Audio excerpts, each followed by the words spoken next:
Rose Lucie qui habite à Los Angeles. Bon Mehdi, je sais pas si vous avez vu cette vidéo. Au début je me suis dit que j'allais pas répondre.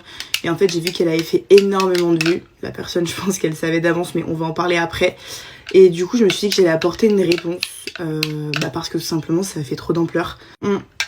Vous pouvez déjà me mettre en 1,5 ou x2 parce que ça va être très long. D'abord, je vais m'exprimer sur le fait de pourquoi j'expose ma maison et pourquoi la personne dans cette vidéo a tort dans ses propos. Et en seconde partie, je vais vous dire pourquoi je trouve que cette vidéo n'est pas bienveillante envers moi. Déjà par rapport au fait que la personne soit extrêmement étonnée, qu'elle me suive depuis 3 semaines et qu'elle soit déjà passée devant ma maison et que c'est un truc de ouf. Je comprends, mais ça aurait été le cas si j'habitais en France. C'est limite si je trouve ça mignon parce qu'en fait, je pense que tant que les gens ne vivent pas à Los Angeles ou aux États-Unis, ne pourront jamais comprendre et vont avoir des pensées et tenir des propos totalement décollés de la réalité. C'est-à-dire que non, ce n'est pas un truc de ouf de tomber devant ma maison et de connaître mon adresse après 3 semaines qu'on me suit. Tout simplement parce que tout le monde entier connaît l'adresse de Kylie Jenner, des Bieber, de Madison Beer, de Sabrina Carpenter, de la famille Hallyday, enfin de toutes les stars du monde les plus riches et les plus connues qui vivent à Los Angeles. Tout le monde connaît leurs adresses. Je suis déjà passée devant la maison de Kylie Jenner, je l'ai même aperçue par la fenêtre, c'était en 2022.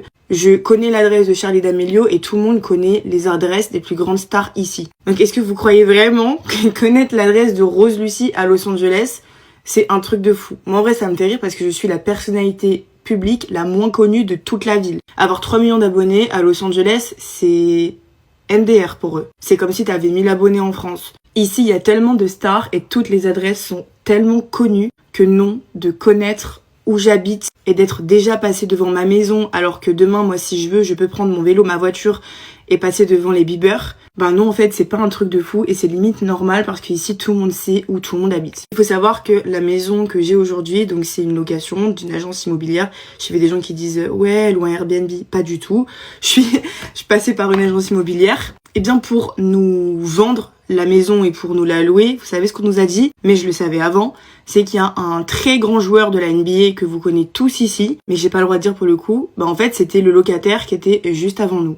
Voilà, et en fait j'ai été regarder plusieurs fois ses stories. Quand on a fait la visite, il y vivait encore et nous c'était avant qu'on déménage. Eh bien, il mettait des stories exactement au même endroit, avec la même vue, dans ma chambre. Alors que son dressing, c'était sûrement mon dressing là actuellement, ou alors c'était celui de Malik, je sais pas quel dressing il avait. Dedans, il y avait probablement des Rolex, enfin voilà, le mec il est limite, il est presque milliardaire en fait. Tout le monde savait qu'il habitait ici. Carrément, c'est tellement pas un secret que l'agence immobilière nous l'a dit. Et ça se savait avant, puisqu'il mettait des stories, donc tout le monde pouvait deviner il habitait dans quelle maison. Et il y a personne qui a tenté de le cambrioler, et c'était pas un truc de